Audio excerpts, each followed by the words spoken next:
이 시간에는 우리 한번 따라합시다. 경배의 예배. 물론 예배에는 경배의 의미가 들어 있습니다. 그런데 경배라는 의미를 가지는 그 예배에 대해서 시편 99편 말씀으로 살펴봅니다. 우리 먼저 말씀 읽습니다. 제가 한 절 읽고 여러분들이 다음 절 읽어주시면 됩니다. 여호와께서 다스리시니 만민이 떨 것이요 여호와께서 그룹 사이에 좌정하시니 땅이 흔들릴 것이로다. 시온에 계시는 여호와는 위대하시고 모든 민족보다 높으시구나. 주의 크고 두려운 이름을 찬송할지니 그는 거룩하심이로다. 능력 있는 왕 정의를 사랑하느니라. 주께서 공의를 견고하게 세우시고 주께서 야곱에게 정의와 공의를 행하시나이다. 너희는 여호와 우리 하나님을 높여 그의 발등상 앞에서 경배할지어다. 그는 거룩하시도다. 그의 제사장들 중에는 모세와 아론이 있고 그의 이름을 부르는 자들 중에는 사무엘이 있도다. 그들이 여호와께 간구하며 응답하셨도다. 여호와께서 구름 기둥 가운데서 그들에게 말씀하시니 그들은 그가 그들에게 주신 증거와 율례를 지켰도다. 여호와 우리 하나님이여 주께서는 그들에게 응답하셨고 그들의 행한 대로 갚기는 하셨으나 그들을 용서하신 하나님이시니이다. 다 같이 읽습니다. 너희는 여호와 우리 하나님을 높이고 그 성산에서 예배할지어다. 여호와 우리 하나님은 거룩하심이로다. 아멘. 제가 목사로서 목회를 하면서 놀라는 점이 하나 있어요. 그게 뭐냐면 사람들의 상황은 크게 달라지지 않았음에도 불구하고 극명하게 대조되는 감정을 짧은 시간 안에 경험하는 것이에요. 전혀 상황은 바뀌지 않았습니다. 그런데 감정에 큰 갭이 있죠? 즐거움과 슬픔. 이것이 한순간에 그렇게 경험되어집니다.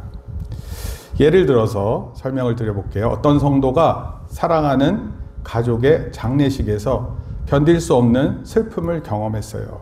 그런데 장례 후에 유족들과 모여 차를 마실 때 그 같은 사람이, 그 큰 슬픔을 경험했던 사람이 강한 하늘의 위로와 평안을 느끼는 경우가 드물지 않습니다. 물론 이런 감정은요, 오래 지속되는 것은 아니에요.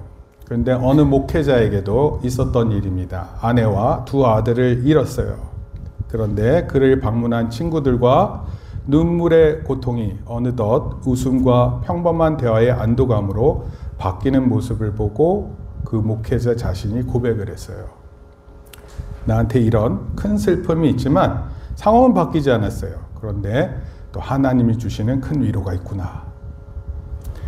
상황은 바뀌지 않았지만 그 상황에 대하는 감정은 때론 대조적으로 아주 극적으로 변한다는 것입니다. 구약 성경 역사에서 먼저 북이스라엘이 그리고 이어서 남유다가 포로 생활을 경험하게 돼요. 국가가 망해서 포로가 된다는 것은 엄청난 충격이었습니다. 그런데 그것 자체도 충격이지만 더 충격적인 것은 하나님의 약속이 실패한 것처럼 보였어요. 하나님이 그렇게 약속하셨던 그 말씀들이 내 삶과 거리가 멀구나 이걸 깨달았습니다. 백성들은 적들의 손에 패배하고 약속의 땅에서 쫓겨나고 소중히 여기던 성전이 파괴되고 다윗 왕조가 끊어지는 것을 목격했어요. 여러분 이때 이 이스라엘 백성들의 반응이 무엇이었을까요? 불신과 절망에 굴복했을까요? 아니면 여전히 하나님을 예배했을까요? 만약에 예배가 있었다면 그 예배는 어떤 감정의 폭을 담아낼 수 있었을까요? 많은 성경학자들은요, 이런 포로 시기 또 포로 시기 이후의 상황이 시편 90편에서 106편까지의 시를 형성했다 이렇게 표현합니다. 오늘 우리가 읽었었던 99편 시편도 이 안에 포함됩니다. 그런데 이 시편 90편에서 106편 사이에 가장 암울한 분위기를 표현한 부분이 시편 89편 38절에서 51절이에요. 조금 긴데 제가 붉은 색깔로 표시를 했어요. 한번 읽어볼 테니까 들어보세요. 주께서 주의 기름 부음 받은 자에게 노하사 물리치셔서 버리셨으며 주의 종의 언약을 미워하사 그의 관을 땅에 던져 욕되게 하셨으며 그의 모든 울타리를 파괴하시며 그 요새를 무너뜨리셨으므로 길로 지나가는 자들에게 다 탈취를 당하며 그 이웃에게 욕을 당하나이다. 주께서 그의 대적들의 오른손을 높이시고 그들의 모든 원수를 기쁘게 하셨으나 그의 칼날은 둔하게 하사 그의 전장에서 더 이상 버티지 못하게 하셨으며 그의 영광을 그치게 하시고 그의 왕위를 땅에 엎으셨으며 그의 젊은 날들을 짧게 하시고 그를 수치로 덮으셨나이다. 셀라. 여호와여 언제까지이니까 스스로 영원히 숨기시리이까 주의 노가 언제까지 불붙듯 하시겠나이까 나의 때가 얼마나 짧은지 기억하소서. 주께서 모든 사람을 어찌 그리 허무하게 창조하셨는지요. 누가 살아서 죽음을 보지 아니하고 자기의 영혼을 수월의 권세에서 건지리이까. 셀라. 주여 주의 성실하심으로 다윗에게 맹세하신 그 전에 인자하심이 어디 있나이까. 주는 주의 종들이 받은 비방을 기억하소서. 많은 민족의 비방이 내 품에 있사오니 여호와여 이 비방은 주의 원수들이 주의 기름 부은 받은 자의 행동을 비방한 것이로소이다. 여기까지요. 계속 안 좋은 것만 얘기한 거예요. 그리고 이렇게 표현해요. 여호와를 시작. 여호와를 영원히 찬송할지어다. 아멘, 아멘. 여러분 시편을 읽다 보면은요, 이게 뭐지? 할 정도로 그 감정의 폭이 넓습니다. G.H. 윌슨이 이렇게 표현했어요. 이 묶음, 이 시편은 시편 89편이 제기한 문제, 곧 다윗 언약이 실패한 듯 보이는 상황에 대한 답으로 서 있습니다. 여러분 그런 것처럼 보이는데 사실은 그런 가운데 답도 있다. 그것을 그렇게 표현했어요. 이 시편을 저는 이렇게 표현하고 싶어요. 여러분 다 망했어요. 몽땅 망했습니다. 여러분이 가지고 있는 것 다 손해봤어요. 아무것도 남은 게 없어요. 여러분들이 수고를 하면 할수록 다 헛됩니다. 주변 사람들이 수군거려요. 야, 쟤네들 뭘 해도 안 돼. 교회 다닌다는데 무슨 바람 잘 날이 하루도 없냐. 마음 편하게 살 날이 어찌 하루도 없을까? 늘 근심하고 늘 걱정거려. 저 친구들한테는 그런 게 끝이 없어. 그런 우리가 감정의 또 다른 끝을 보는 거예요. 그게 뭐예요? 따라합시다. 여호와를 시작. 여호와를 영원히 찬송할지어다. 아멘, 아멘.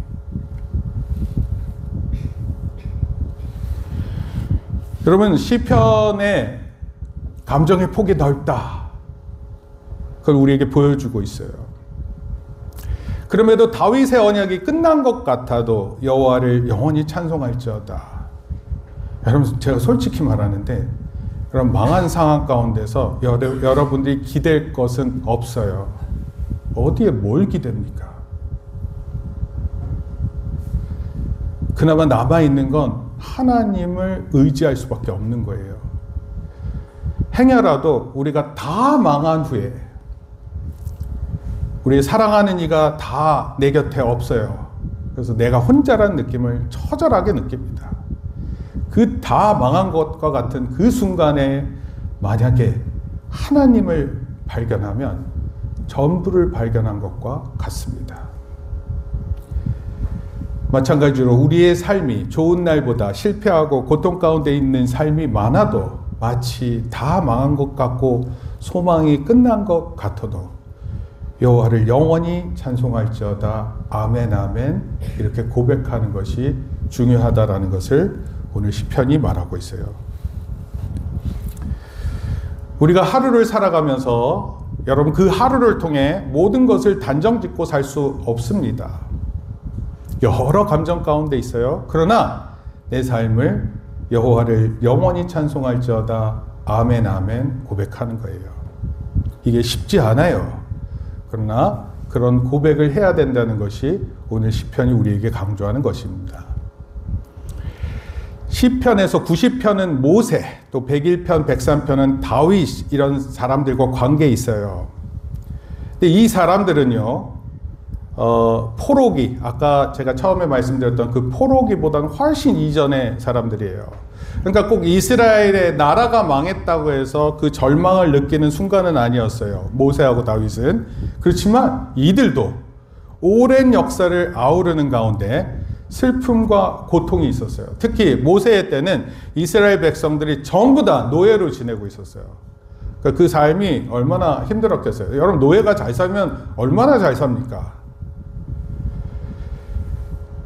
여러분, 그들에게 있는 절망 변함없이 그들 가운데 있었어요. 다윗 당시 이스라엘의 왕이었어요. 그런데 왕이 가지고 누리는 것이 오히려 왕을 통한 그 권력이 나타내는 죄가 어떻게 운영되어지냐면 조직적으로 운영됐어요. 왕이 죄를 짓겠다고 마음을 먹자 죄가 조직적으로 움직였어요. 여러분, 어릴 때는 잘못해도 별거 아닌 것 잘못이에요. 근데 나중에 나이가 들잖아요. 그럼 죄를 조직적으로 계획합니다. 이게 무서운 거예요. 근데 다윗은 그것을 잘 알고 있었습니다. 여러분, 이런 시편 속에 나오는 많은 이야기, 모세의 이야기, 다윗의 이야기, 이것이 하나의 시편으로 묶여서 우리에게 예배의 내용으로 교훈하고 있어요. 예배를 드릴 때 이것이 말하는 것이 어떤 의미인지를 생각하면 우리의 예배를 분명히 깊이 있게, 그리고 겉으로 보여드리려고 하는 예배가 아니라 내 마음이 어떠한 마음 가운데 하나님을 예배하는 것인지 잘 알 수 있습니다. 만약 이것이 사실이라면 시편에서 보여주는 서로 반대되는 분위기가 특히 눈에 띌 것입니다. 이런 것들을 이렇게 잘 찾으면 좋겠다, 이런 생각이고요. 시편 99편에 대해서 데릭 키드너라는 분이 이렇게 표현했어요. 더 큰 차원의 유익이 있다, 이렇게 지적을 했습니다. 여호와의 왕권과 임재를 노래하는 이 시편들 속에서 분위기는 때로는 큰 축제의 기쁨과 때로는 단련된 경외심 사이를 오갑니다. 하나님은 우리를 움직이시는 모든 것이자 우리를 부끄럽게 하시는 모든 분이시기 때문입니다. 하나님이 위대하시다라는 그 장면이 시편의 핵심이 되고, 또 한편으로는 사람의 절망과 슬픔이 들여다보이는 시편이 주를 이루곤 해요. 그런데 이 대조점이 크게 드러나는데 이것이 하나님께서 하시는 것이다, 이런 뜻입니다. 하나님께서 하나님의 그 위대하심을 나타내시고 또 동시에 사람들의 부끄러움을, 수치심을 드러내신다, 이런 뜻입니다. 아까 시편 98편에 가장 어려움을 나타내는 시편이라 그렇게 표현했어요. 그런데 그 98편에 걱정 없는 기쁨 뒤에 우리 하나님이 얼마나 높고 거룩하신지를 표현하고 있고, 그리고 그 하나님을 우리가 어떻게 경외심을 드려야 하는지에 대해서 얘기하고 있어요. 여러분, 오늘 우리가 핵심을 맞추려고 하는 것은 바로 그 경외심을 나타내는 것, 그리고 그것을 경배라고 표현하고 우리 예배의 한 부분이기도 하다라는 것입니다. 그러므로 지난주 시편 100편의 큰 기쁨의 소리로 즐겁게 찬양하는 장면을 살펴본 직후에 우리는 시편 99편의 보다 조용하고 깊이 성찰하는 모습, 풍경, 경건한 찬미의 목소리로 들어가게 되는 것이 그리 놀랍지 않다라는 사실을 발견하게 될 것입니다. 어떤 사람들은 찬양의 목소리에 더 끌리고 또 어떤 사람은 경배하는 목소리에 더 끌리겠지만 이 두 시편을 나란히 배치했어요. 시편집은 99편, 100편으로. 그런데 이 두 가지 모두가 반드시 우리의 예배 가운데 어우러져야 한다는 것을 가르칩니다. 이사야라는 선지자가 있었어요. 이사야라는 선지자. 하나님의 높이 들리신 보좌에 앉으신 모습을 보았습니다. 천사들이 그 하나님을 바라보며 끊임없이 찬송했어요. 거룩하다, 거룩하다, 거룩하다. 여러분, 이사야는 하나님의 선지자였어요. 하나님이 말씀하셨고 앞으로 일어난 일을 보여주셨어요. 그래서 하나님에 대해서 잘 아는 줄 알았어요. 그런데 하나님을 뵙자 진짜 만났어요. 그랬더니 그 모습이 내가 생각하는 거룩함보다 훨씬 거룩한 거예요. 비교가 안 될 정도로. 천사들이 세라핌이라고 되어 있는데 이 천사들이 6개 날개로 난다 그랬죠? 네, 2개는 머리를 가리고 2개는 다리 가리고 그리고 나머지 2개로 날면서 거룩하다, 거룩하다, 거룩하다. 여러분 저는 음율이 없는 가운데 거룩하다, 거룩하다는 그냥 말 표현인 것 같아서 별로 단조로워서 재미없는 것 같은데 어떻게 하나님을 노래하는지 그 천사들의 모습을 본다면 어쩌면 하나님 놀라우신 분이다 이렇게 생각하면서 동시에 내가 거룩하지 않은 부분이 무엇일까가 막 살펴질 것 같아요. 그런 이사야가 동시에 이스라엘 백성의 죄악들도 잘 기억하고 있었어요. 그리고 하나님께서 그 죄악을 놓고 심판하신다. 또 그것을 예언하면서 이스라엘의 절망을 느꼈습니다. 우상 숭배하고 사회적 정의를 무시하고 가난과 소외된 자를 억압하는 총체적인 죄악에 이사야는 힘들어했어요. 그러니까 이 두 가지가 양립한다. 두 가지가 같이 존재하는 거예요. 폭넓은 감정 가운데 이사야는 우리 하나님은 거룩하시도다 라는 짧은 후렴구를 발견합니다. 천사들의 찬송이 있는데 우리 하나님은 거룩하시도다. 거룩하다 거룩하다 거룩하다. 짧은 후렴구 우리 하나님은 거룩하시도다. 그거를 발견하면서 또 이 발견된 이 메시지는 시편에서 여러 부분에서 강조가 또 됩니다. 여러분 거룩이라는 표현은요 하나님과 사람 사이의 거리를 강조하는 표현이에요. 하나님은 거룩하시지만 우리는 거룩을 우리의 개인적인 개념의 거룩이 있어도 그것은 하나님을 쫓아갈 수 있는 거룩함이 아니에요. 이것은 단지 도덕적 거룩함을 얘기하는 것도 아닙니다. 존재의 차원이에요. 하나님은 영원하신 분, 우리는 그냥 생명이 시작되고 끝이 존재하는 피조물이라는 점, 그것을 분명히 구분합니다. 거룩하심은 하나님을 하나님 되게 하는 속성이고 하나님은 우리와는 전혀 다른 분이심을 의미합니다. 하나님의 속성에는 무한하시고 영원하시고 전능하시고 빛이 되시고 순결하신 분이십니다. 하나님의 임재는 거룩한 임재이기 때문에 우리는 결코 가볍게 다가갈 수 없고 경건한 두려움을 가지고 나아가야 하는 것입니다. 시편 99편은 다양한 각도에서 하나님의 거룩하심을 묵상하게 하고 우리에게 바로 이러한 응답을 촉구하십니다.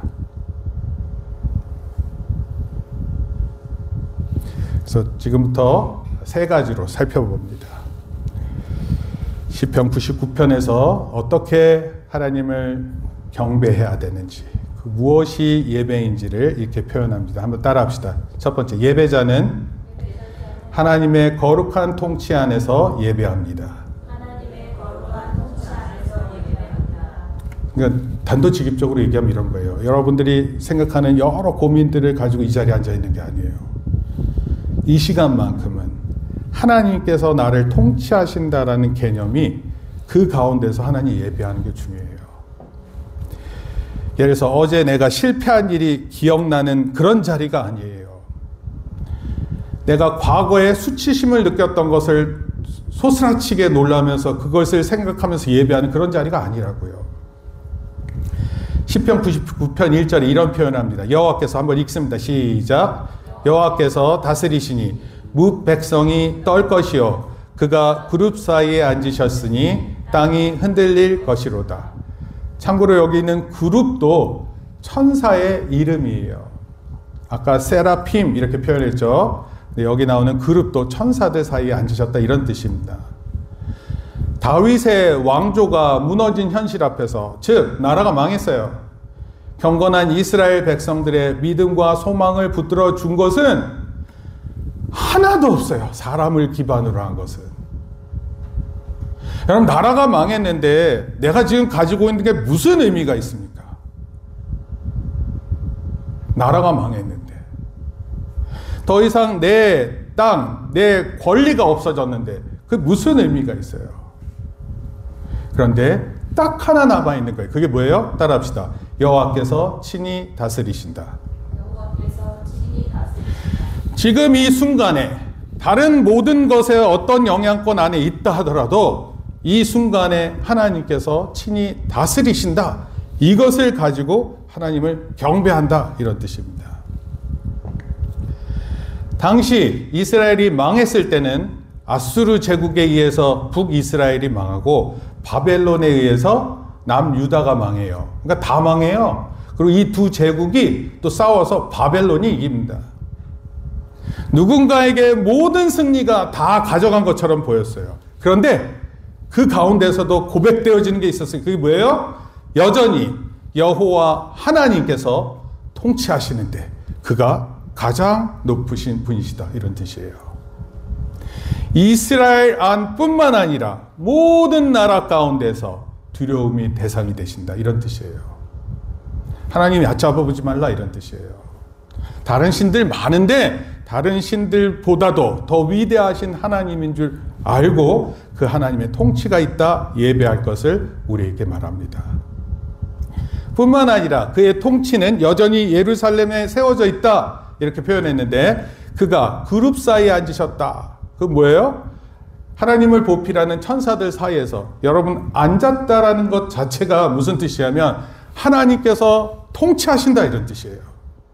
옛날에 왕들은 자리에 앉으면서 시작됐어요. 지금 가장 대표적인 예가 뭐냐면 재판할 때 판사가 자리에 앉으면서 재판이 시작되는 것과 똑같습니다. 이 그룹은요, 천사들에 대한 내용을 조금 제가 살펴봤는데 그룹은 이런 거예요. 하나님의 영광을 지키는 천상의 존재들이에요. 언약궤에 그 천사 두 개가 이렇게 모양이 되어 있거든요. 근데 그 조각상 위에 나타나는 언약궤 위에 있는 그 천사를 그룹 이렇게 표현했습니다. 언약궤는 예루살렘 성전의 성소 안에 지성소가 있었는데 그 지성소 안에 두어졌습니다. 그리고 하나님께서 이스라엘 가운데 함께 계시고 여전히 하나님께서 이스라엘을 통치하신다라는 것을 가르쳐 주는 거였어요. 따라서 언약궤는 땅 위에 있는 하나님의 발판, 즉 그의 하늘 통치가 땅에서 구체적으로 드러나는 장소로 이해했었어요. 2절에서 이런 표현을 합니다. 여호와는 시작. 여호와는 시온에 크시고 모든 민족 위에 높으시도다. 여러분 하나님께서 통치하신다. 그리고 그 통치의 기본적인 개념이 말하는 결론은요. 이런 거예요. 하나님께서 가장 이스라엘 가운데서 높으시고 모든 민족에서도 높으시다 이런 뜻이에요. 이스라엘의 왕일 뿐만 아니라 모든 왕들 중에 왕 이런 뜻입니다. 우리 지난주에 King of Kings라는 표현을 들었어요. King of Kings 무슨 뜻이에요? 왕 중에 왕 이런 뜻이에요. 간편하게는 왕 중에 왕. 근데 왕들 중에 왕 이런 뜻입니다. 왕들 중에 왕. 모든 왕들 중에서 가장 뛰어나신 분. 사실은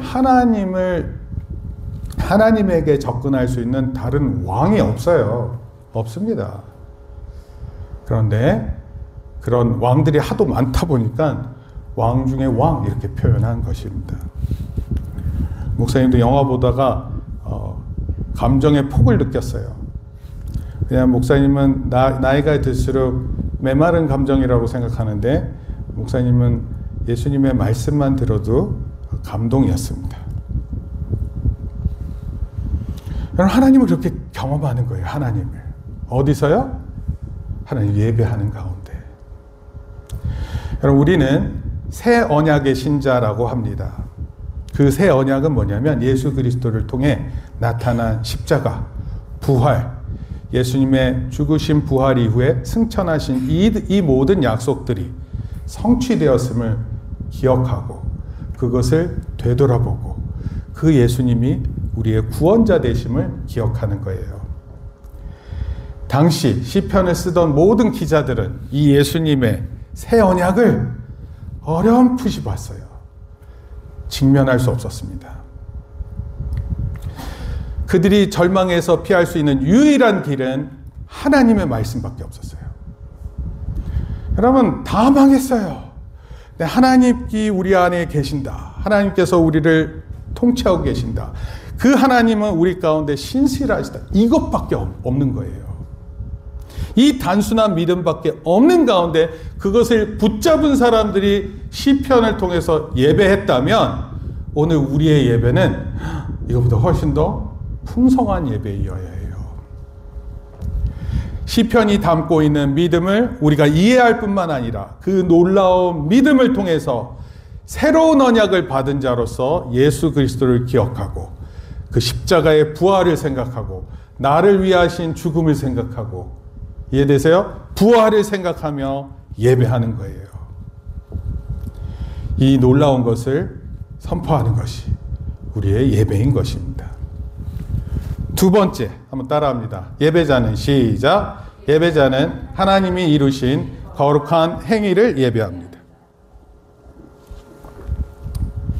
여러분들을 위해서 하나님 뭐 하신 거 있으세요? 지난주에 하나님께서 여러분들에게 뭐 해주신 거 있으세요? 없어요? 네. 일단 여러분들이 안 물어봐요, 하나님한테. 하나님 도와주세요. 이걸 많이 하는 사람들은 그걸 알 텐데. 목사님 하나 예를 들어볼게요. 목사님 예전에 감기가 걸렸는데 감기가 너무 오래 가는 거예요. 감기가 며칠 만에 끝나면 별거 아닌데 감기가 오래가 되니까 하나님께 기도했어요. 하나님, 이러다가 제가 목소리를 잃거나 아니 이러다가 혹시라도 생명이 다하면 안 되지 않습니까? 다른 말로 하나님 살려주세요, 이런 뜻이에요. 그래서 하나님께 기도했어요. 오래되니까 기도가 절로 나왔어요. 근데 그거 알아요? 나았어요. 여러분, 나았었을 때 어떤 생각이 들 것 같으세요? 여러분, 기도할 때는 하나님 제발 살려주세요 이렇게 기도하는데 나으니까요, 하나님께 감사하다는 말도 없이 훅 지나갔어요. 마치 당연히 낫는 것처럼. 여러분, 사람이 필요할 때는 그것을 위해서 간절하다가도 그 필요가 없다는 순간이 들 때 정말 무서울 정도로 그 사람의 모습이 변모합니다. 그게 사람이에요. 그래서 우리가 하나님을 기억할 때 반드시 기억해야 될 게 있어요. 하나님이 어떠한 행위로 우리를 도우셨는지를 생각하는 겁니다. 그게 잘 생각 안 나면요, 성경 말씀을 읽어야 돼요. 시편 99편 4절에 이런 표현이 있어요. 같이 읽습니다. 능력 있는 왕은, 시작. 능력 있는 왕은 정의를 사랑하느니라. 주께서 공의를 견고하게 세우시고 주께서 야곱에게 정의와 공의를 행하시나이다. 여러분, 저도 어렸을 때 성경 말씀 읽으면 잘 이해 못했어요. 근데 한 가지 분명한 거 있어요. 하나님은 뭘 중요시 여기세요? 따라합시다. 공의. 공의. 여러분, 공의가 뭔지 알아요? 여러분, 헌법재판소 같은 데 가면은 거기 여신이 있어요. 여신이 어떻게 하고 있는지 혹시 알아요? 여신이 눈을 가리고 있습니다. 그리고 한쪽에는 이렇게 무게를 재는 추가 있어요. 그리고 한쪽에는 칼을 들고 있습니다. 그래서 무게를 잴 때 대상자가 누구인지 중요하지 않아요. 누구든지 그 무게를 재보고 그 무게가 모자라면 처벌한다, 이런 뜻이에요.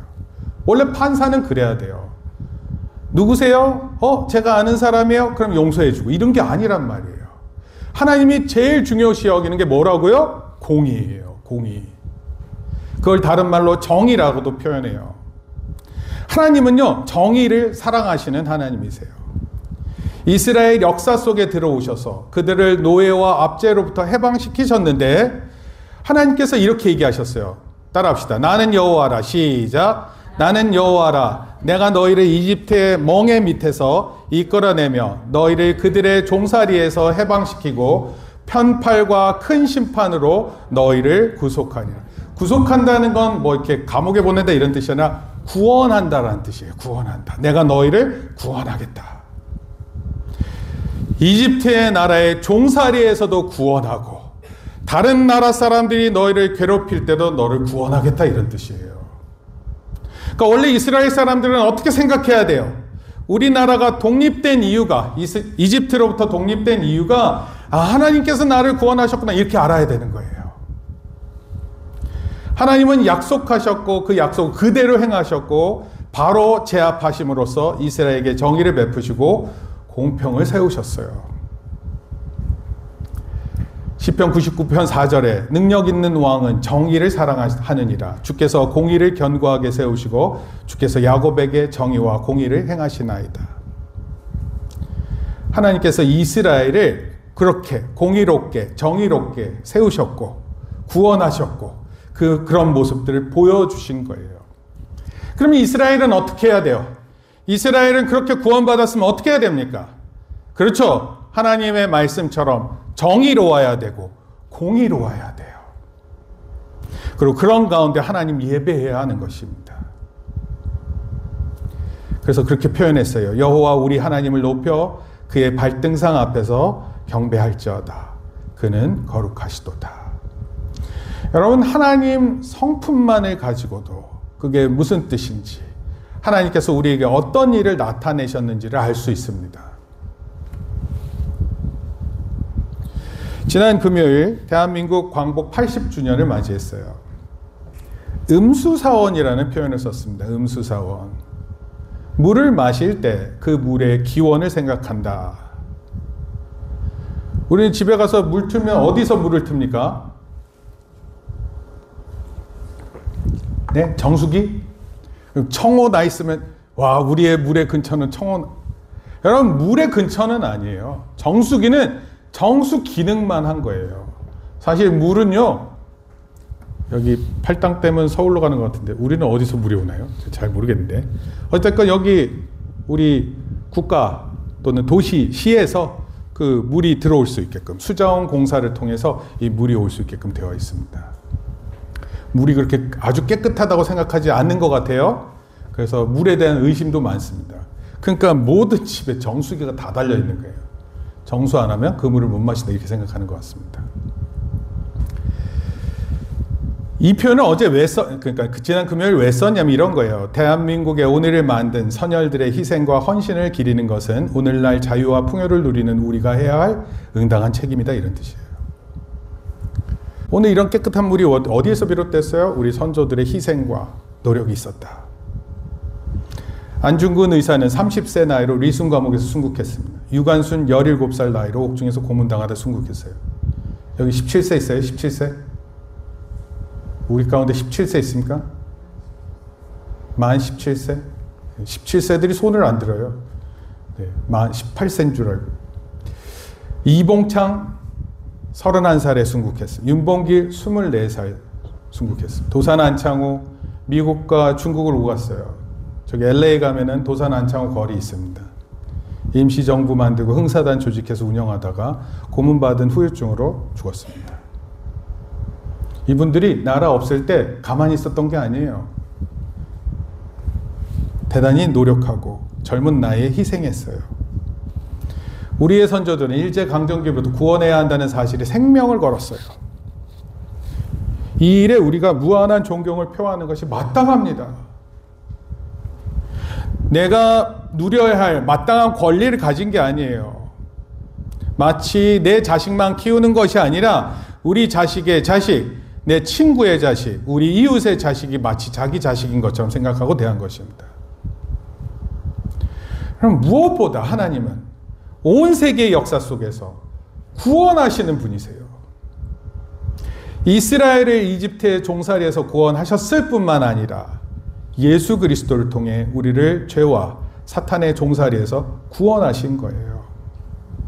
여러분, 하나님께서 하신 일이 무엇이라고요? 우리를 구원하셨다고요. 우리가 우리 갈 길로만 가면 제멋대로 살다가 가는 인생인데 우리를 구원하셨다니까요. 예수 그리스도의 사랑을 통해서 우리가 구원받은 존재임을 알게 하셨다, 이런 뜻입니다. 세 번째, 예배자는 시작. 예배자는 하나님의 거룩한 말씀을 담고 예배합니다. 여러분, 우리가 찬양도 하고 기도도 하고 또 우리가 설교도 해요. 우리가는 아니겠네요. 설교는 저만 하니까. 그런데 이 모든 근거가 어디에 기반을 두는 거예요? 하나님의 거룩한 말씀이에요. 시편 99편은요, 이미 하나님의 거룩한 통치를 인정하고 그 통치가 정의와 구원의 거룩한 행위로 드러남을 보여주었어요. 근데 그게 전부일까요? 아닙니다. 하나님의 거룩한 행위의 온전한 의미는요, 하나님께서 그의 거룩한 말씀을 하실 때 분명해져요. 시편 마지막 부분의 초점은요, 시편 99편의 마지막 부분의 초점은 하나님께서 응답하신다, 하나님 말씀이 있다, 이런 뜻이에요. 그리고 또 하나님 말씀하신다, 이런 뜻이에요. 여러분, 우리는 예배 드릴 때 하나님의 음성을 듣는다 말할지 모르겠지만 사실은 하나님께서 오늘도 말씀을 통해서, 성경을 통해서 말씀하고 계세요. 그 말씀의 거룩함은 그것이 하나님의 거룩한 임재를 드러내는 거예요. 마치 이스라엘이 광야에서 구름 기둥, 불 기둥을 경험했던 것처럼 하나님 우리 가운데 계시는구나.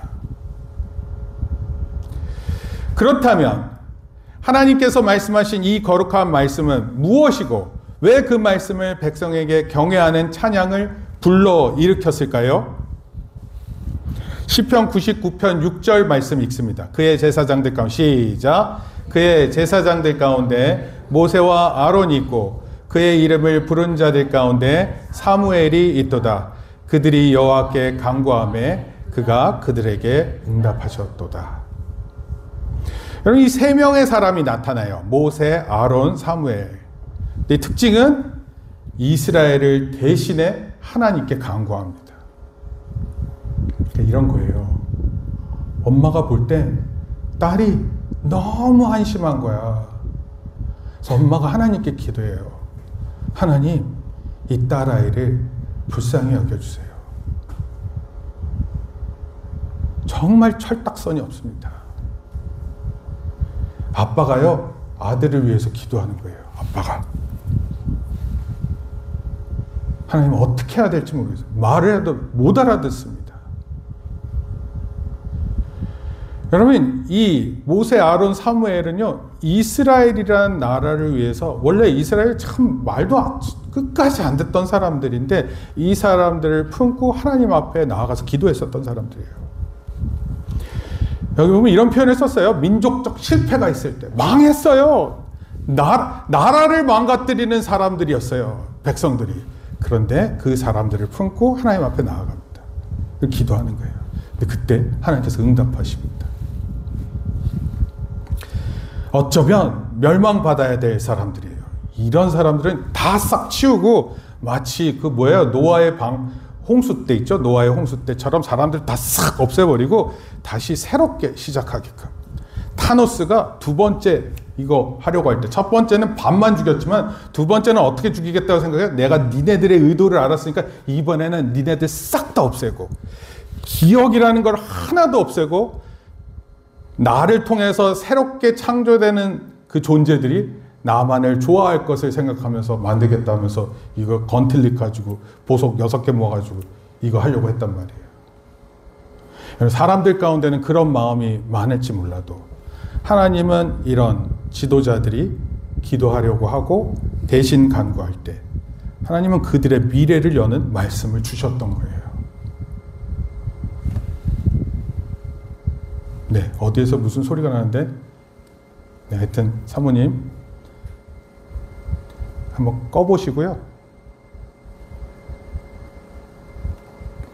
시편 99편 7절에 여호와께서 구름 기둥 가운데서 그들에게 말씀하시니 그들은 그가 그들에게 주신 증거와 율례를 지켰도다. 네, 더 새로운 소리가 나네요. 모세와 아론의 경우 구름 기둥이 나타낸 것은요, 하나님이 우리와 함께 계신다라는 것이었는데 그걸 조금 어려운 말로 현현이라는 표현을 써요. 하나님께서 우리 가운데 함께 나타나 계신다, 이런 뜻이에요.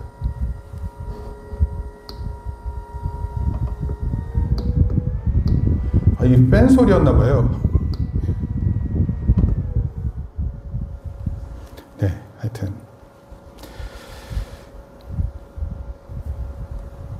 어찌됐건 이 지도자들을 통해서 이스라엘의 백성을 품고 하나님 앞에 기도했을 때 하나님 말씀하셨고 그 말씀이 그 백성들에게 임했습니다. 여러분, 하나님은 행위로 나타내실 뿐만 아니라 우리에게 말씀하시는 하나님이세요. 여러분, 그것을 우리에게 분명히 알게 하십니다. 그러니까 여러분, 우리가 무슨 교회에 와서 뜬구름 잡는 게 아니에요. 우리가 찬양할 때 왜 이런 찬양을 합니까? 그것이 하나님 찬송하라는 말씀 때문이에요. 하나님께서 나타내신 그 일을 찬양하고 그것을 우리가 예배하고 경배하는 것입니다. 하나님의 거룩한 품성을 알게 되고 하나님의 빛의 속성을 알게 되며 하나님은 공의를 즐거워하고 정의를 좋아하시는 하나님을 우리가 배우게 된다는 거예요. 여러분, 그래서 하나님의 말씀을 들을 때마다 우리가 그 하나님의 지혜를 대하면서 우리도 그 말씀을 따라서 하나님의 사람이 되는 것을 경험하는 겁니다. 결론적으로 말씀드릴게요. 전도서에 보면 이런 표현이 있습니다. 너는 하나님의 집에 들어갈 때 내 발을 삼가라. 가까이 나아가서 듣는 것이 우매한 자들이 제사 드리는 것보다 나으니 그들은 자기들이 행하는 것이 악한 줄을 알지 못함이니라. 여러분, 교회에 나오려면 조심해서 교회에 나오라는 거예요. 그리고 뒤에서 잘 드리는 척하지 말고 가까이 나와서 들으라는 거예요. 이게 하나님의 말씀이에요. 내 입으로 급하게 하지 말래요. 마음으로 급히 하나님 앞에서 말을 내지 말래요.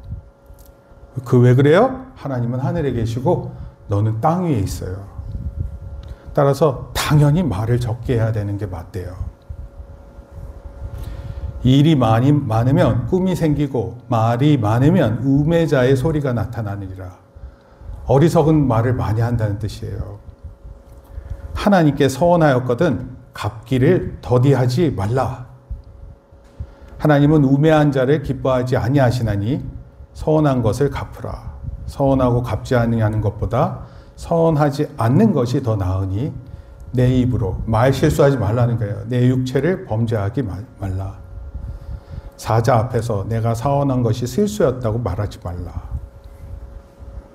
어찌 하나님께서 내 목소리로 말한 것 때문에 진노하사 내 손으로 한 것을 멸하시게 하랴. 꿈이 많으면 헛된 일들이 많고 말이 많아도 그러하니 오직 너는 하나님을 경외하라. 전도서 말씀은 원래 허무함이 많은 내용들이에요. 될 수 있으면 하지 말라는 게 핵심입니다. 어차피 해봤자 의미도 없다 이런 뜻이에요. 그런데 하나님 경외하는 것은 소중하다 이런 뜻이에요. 따라서 전도서의 전도자가 말하는 이 무거운 말씀이 예배에 관한 성경의 전체 그림이라면 참으로 슬플 거예요. 그러나 신약 성경에서요, 우리를 훨씬 더 하나님 앞으로 우리를 이끕니다. 우리로 하여금 하나님을 아바, 아버지라고 부르라고 그랬어요. 그러니까 저는 우리 아이들한테 어렸을 때부터 가르쳤어요. 여러분들도 마찬가지예요. 여러분들의 부모님도 부모지만 여러분의 참 부모님은 하나님이세요. 여러분을 오늘 있게 하신 분이세요. 지금 존재하게 만드신 분이시고 부모님만큼이나 여러분들의 미래를 생각하시고 여러분들이 해야 할 일을 그 누구보다도 잘 알고 계세요. 그 하나님을 우리가 아바, 아버지 또는 우리 아버지 이렇게 부를 수 있게 됐어요. 성령을 통해서 우리가 그리스도 안에서 사랑받는 자녀로서 기쁨으로 하나님께 나아갈 수 있음을 확신시켜 주세요. 여러분들이 기도하고 또 하나님 말씀을 듣고 또 찬양하다 보면은 내가 하나님의 참 자녀라는 것을 알게 돼요. 그러면 그때 하나님께서 주시는 그 친밀한 관계 속에서 하나님을 참 예배하는 자로 되게 되는 것입니다. 그럼 이러한 여러 가지가 있음에도 불구하고 전도자가 우리에게 강력하게 상기시켜 주는 것은요, 예배에서 경배하는 찬양의 목소리를 잃어버려서는 안 된다는 거예요. 그래서 저는 이렇게 여러분들한테 꼭 말씀드려요. 예배할 때 여러분이 가진 모든 힘을 다해서 하나님 찬양해야 돼요. 구경하는 거 아니에요. 무슨 콘서트 와서 남들이 노래하는 장면을 쳐다보는 게 아닙니다. 이 앞에 있는 예배자들, 어제도 연습하고 그랬는데 여전히 부족해요. 그렇지만 목사님 꿈꿔요. 목사님 꿈을 꿉니다. 하나님께 예배하는 자로 설 것을 꿈꾸는 거예요. 지금은 이렇게 연주할 때 실수도 많고 찬양의 음도 모르는데 근데 나중에 언젠가 하나님께 올려드리는 온전한 예배가 되리라 믿는 거예요. 하나님은 여전히 하늘에 계신 분이시고 우리는 여전히 땅에 있는 피조물이기 때문에 그 차이점이 분명하다는 것을 깨닫고 하나님의 거룩하심을 생각하는 가운데 경배해야 돼요. 예배 속에서 우리가 하나님께 말하기 전에 먼저 하나님의 말씀을 경청하는 것이 중요해요. 사람들은 자기 표현하는 것을 즐거워할지 몰라요. 그런데 하나님의 계시, 하나님의 말씀에 귀 기울이는 것이 우리가 해야 될 건데 오늘날 우리 문화는 이런 것을 절대로 중요시 여기지 않습니다. 공예배 가운데 우리 스스로 훈련할 수 있는 좋은 지침은 하나님께 드리는 말이나 노래가 있기 전에 먼저 하나님의 말씀이 선포되는 거예요. 그러니까 어쩌면 모든 예배에 앞서서 가장 먼저가 되는 게 뭐예요? 설교 말씀이 들어가고 그리고 찬양이 있으면 그것이 더 맞다고 보여요. 왜냐하면 말씀이 있어야 뭘 하나님이 누구신지를 알고 하나님을 어떻게 예배할지 알게 되는 거죠. 예배의 출발점은 내 마음의 감정이 아니라 하나님의 실제 모습이에요. 이사야가 경험했던 것처럼 천사가 거룩하다 거룩하다 거룩하다 하는 그 소리를 들으면서 하나님을 예배하는 모습을 보았던 것처럼 하나님은 두려운 위엄과 찬란한 거룩함 그리고 모든 것을 만족하게 하시는 영광의 하나님이 되십니다. 우리가 아무리 준비해도 부족할 것이고요. 아무리 정성을 다한데도 그것이 하나님께는 모자랄 것입니다. 그럼에도 불구하고 우리가 그 모습을 반드시 갖추고 예배하는 것이 최소한의 예의라고 보이고 이것이 피상적인 의미가 아니라 진심으로 행해야 된다 이런 뜻입니다. 동시에 하나님의 거룩한 위엄 앞에 우리가 엎드려야 돼요. 내 자신을 한없이 낮추는 것입니다. 그리고 그리스도 안에서 우리를 의롭다 하고 생명을 다시 주셨다 하는 그 기쁨을 온전히 우리가 느껴야 될 것 같아요.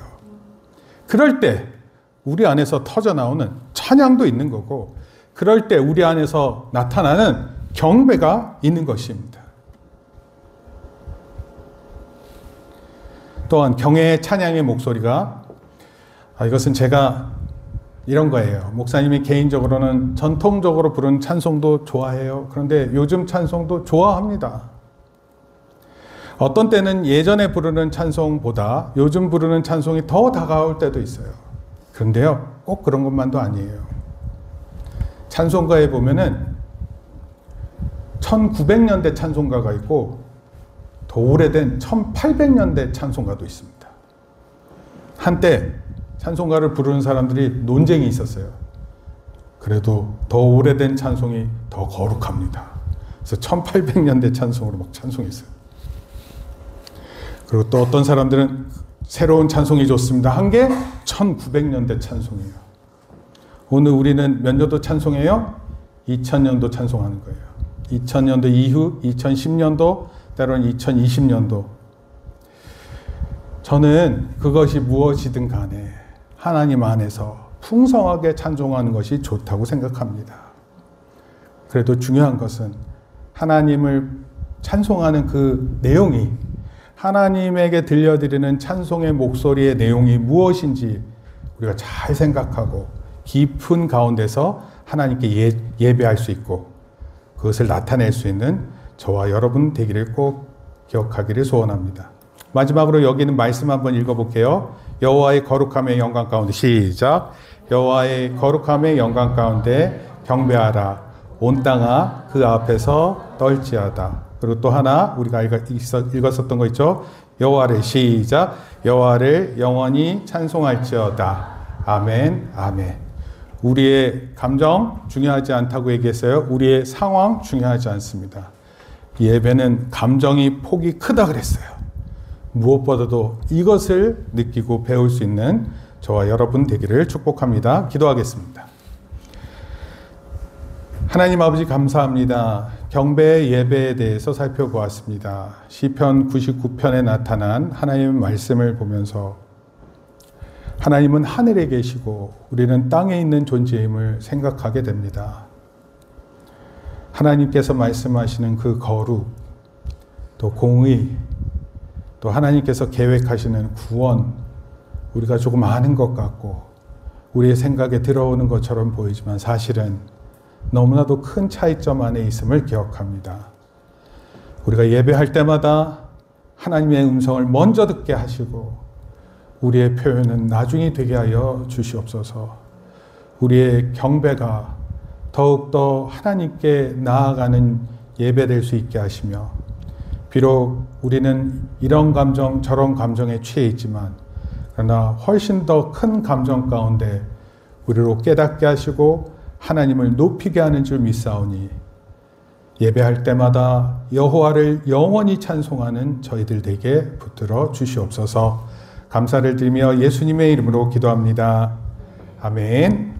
이제는 우리 주 예수 그리스도의 은혜와 하나님 아버지의 크신 사랑과 성령님의 감화 감동 교통하심이 경배의 예배를 드리는 자가 무엇이고 또 어떻게 해야 되는지를 깨닫고 돌아가는 우리 사랑하는 성도들의 머리 위에, 또 우리 사랑하는 자녀들 머리 위에 이제로부터 영원토록 함께 있을지어다. 아멘. 우리 박수로 하나님께 영광 돌립니다.